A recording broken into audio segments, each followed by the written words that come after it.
Okay, we're going to go over an assembly of a Rotax Max top end rebuild. All the gasket faces have been cleaned. Yeah, there's a little bit of a tinge of green on there, but she's clean. She's clean. Got to clean the barrel. Okay. Already set the piston gap with the old hone job, but we're just going to confirm ring end gap. Make sure it's within spec. This is just a diamond lap just to take any sharp edges off of where the ring and gap is. Let's give it a little bit of a cleanse. Always cleaning. Just remember, if you're bored doing an engine, clean it.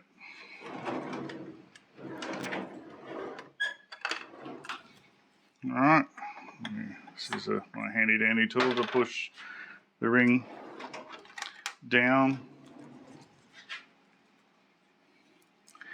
Usually they're pretty good out of the box.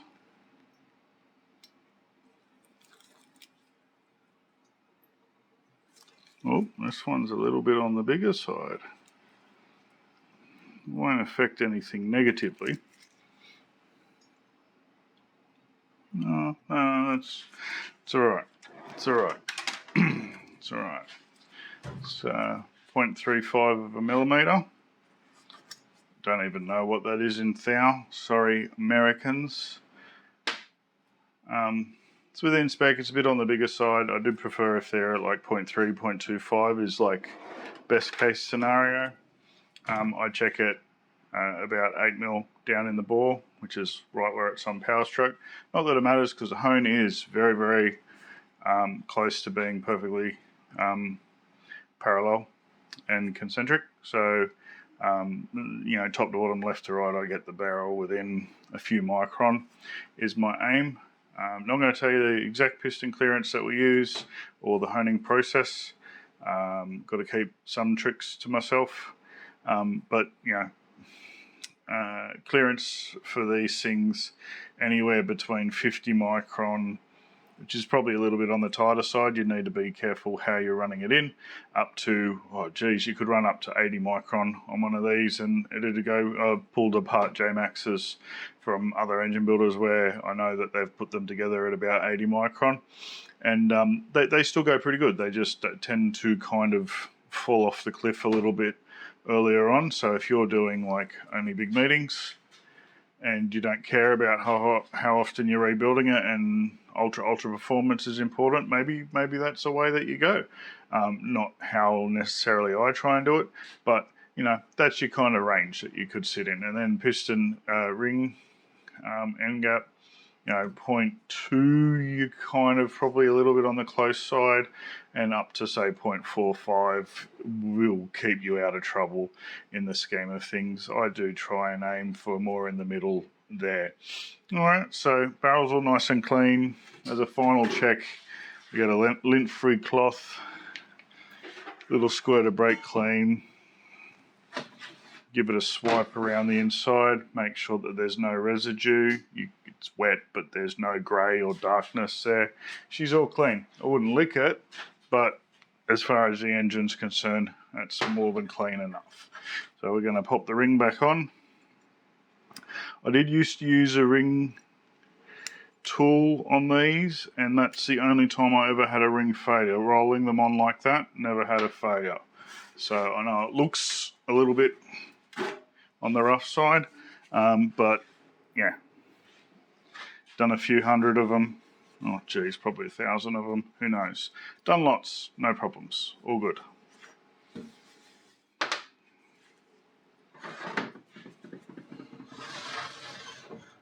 Okay, we got some oil. Yeah, it's always good to use the oil that you're going to run the motors on. Little end cage, lube it up, spin it round, Make sure there's a good amount of oil in there. A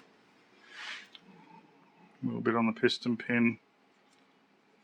Roll it around. A little bit in the piston journals there.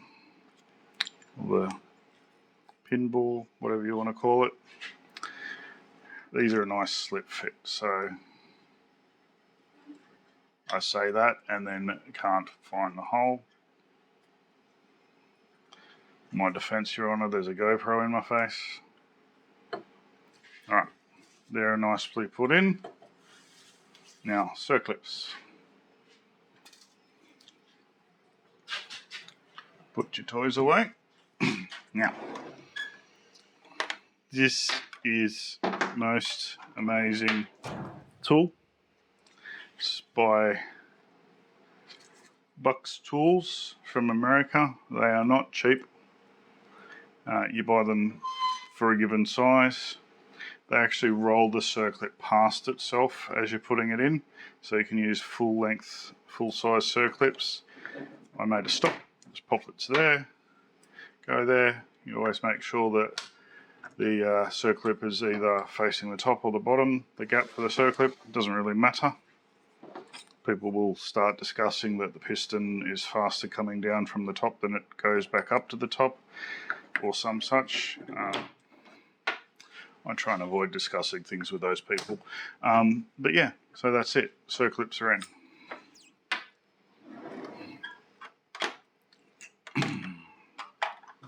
Now you will notice some oddities about the way that I do things. Why is he blowing the oil out, they say? That's really odd. Everything that I do gets full documentation. So I'll put the circlips in. We take some photos. Do up a bolt, mark it with paint, I take some photos. Part of the reason for this is that my memory is not as good as it used to be when I was 18.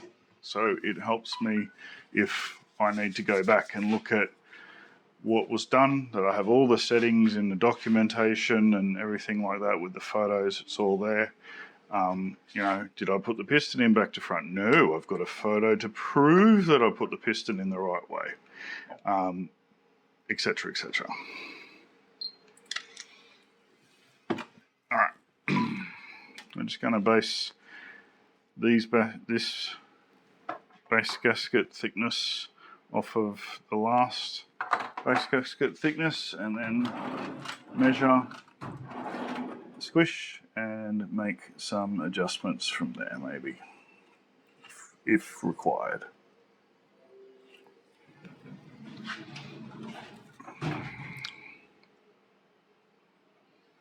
Right. Pop them on. Probably that way.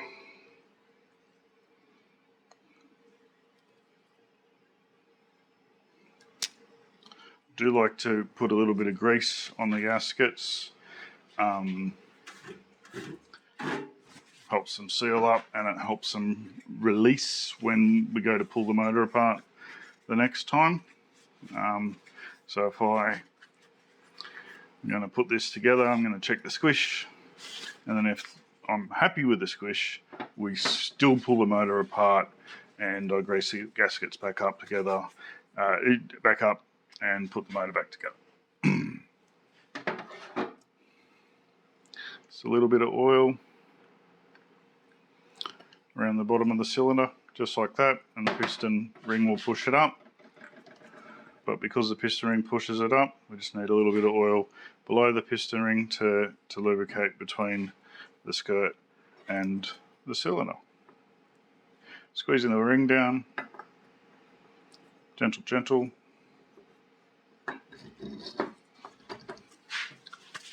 All nice and together. Alright.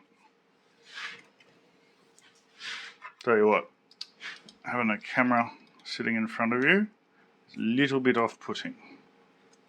But I want to pass on some knowledge. There's too much mystery shrouded around the motors. They're very, very simple. They are,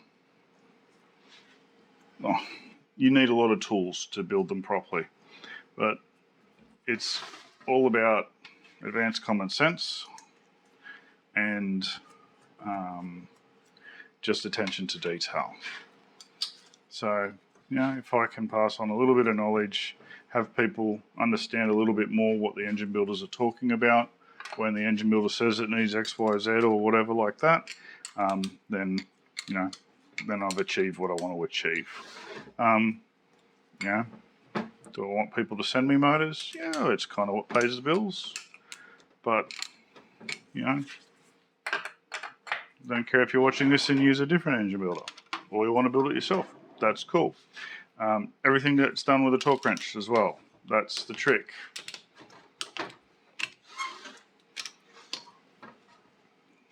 Torque, cross pattern, not as important as people would like to point out on a go-kart motor, because the torque settings that we use are so low. We're not doing it up to 200 foot-pounds or anything crazy like that. Those are done at 24 Newton meters, so relatively low torque in the scheme of things. So those are all nicely torqued up now. Just clean the head, clean the ring groove. Clean. What's the magic word for today, children? Clean. We put a brand new head O-ring in. And what do? We document. Okay. Where's the head hiding? That's right. Look at that. Nearly 20 hours on Maxima 927.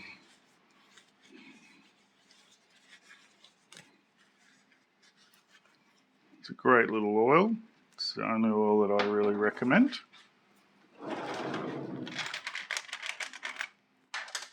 The head bolts are a little bit corroded on this one, so 3, 4, 5.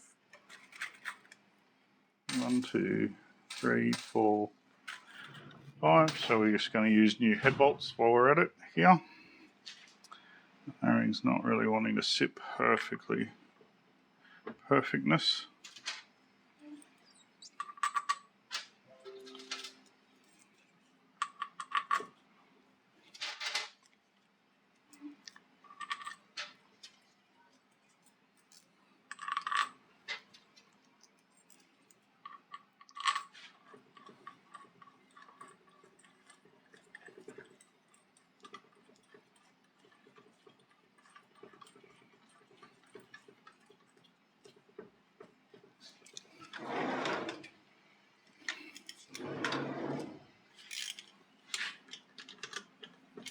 Newton meters for the head.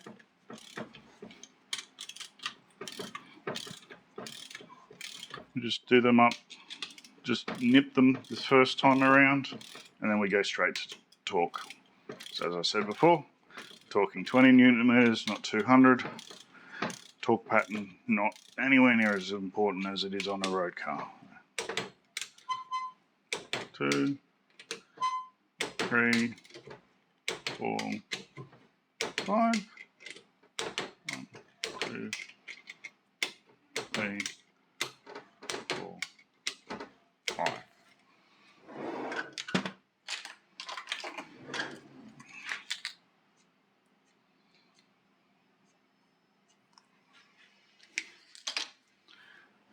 And you guessed right.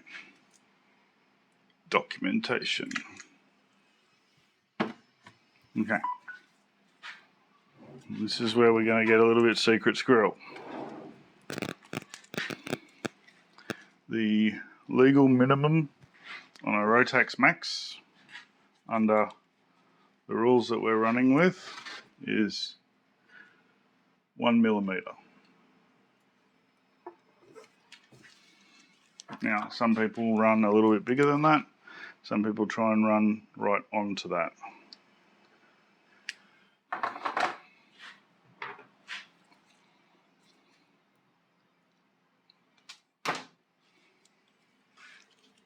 Which side did we do? I think I did I think I did the left side first.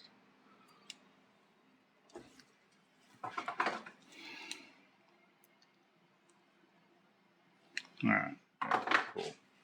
Okay, I'm happy with that. But, as I said before, we've still got to pull the cylinder off. And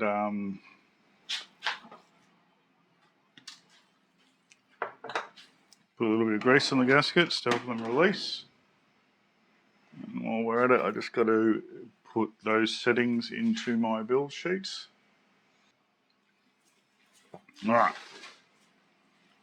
So happy with the squish. I'm just going to... Why don't you just grease them even if you're not going to use them, Ben? Well, children.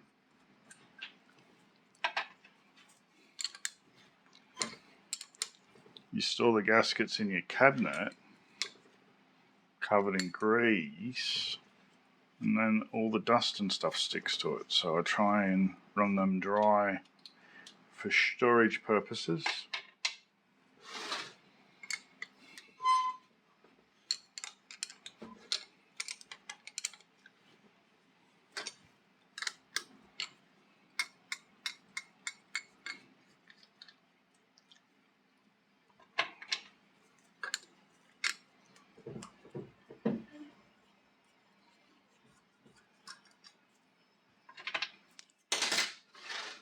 Alright, trick is piston bottom dead center.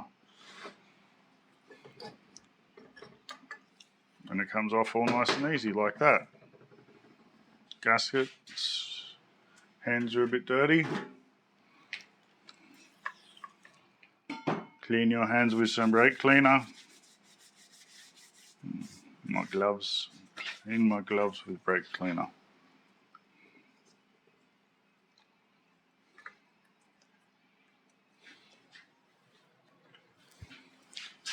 This is just a caster based grease.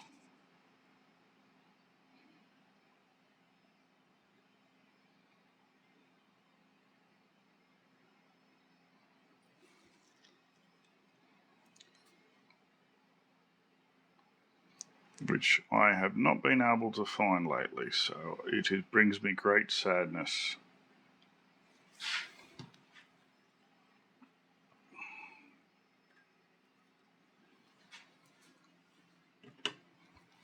Alright, grease is done, oil's still in the cylinder. Make sure your hand's nice and clean, go to top dead center, pinch the ring, gentle, a little bit of a wiggle to help it on. Smush that grease around, and we do the cylinder nuts up.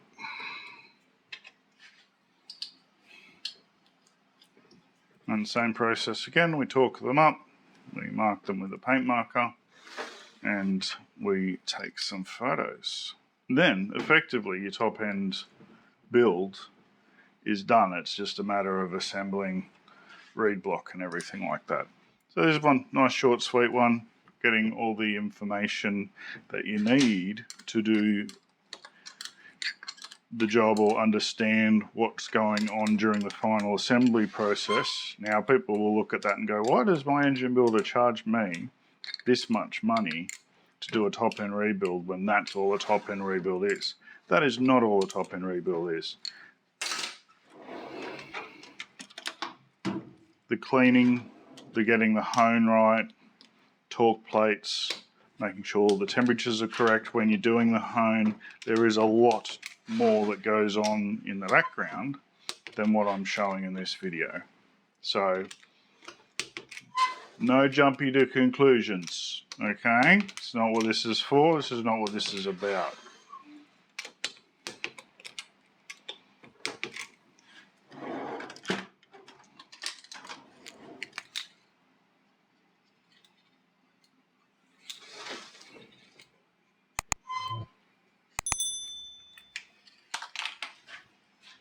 So yeah, that's all we're going to do for this one.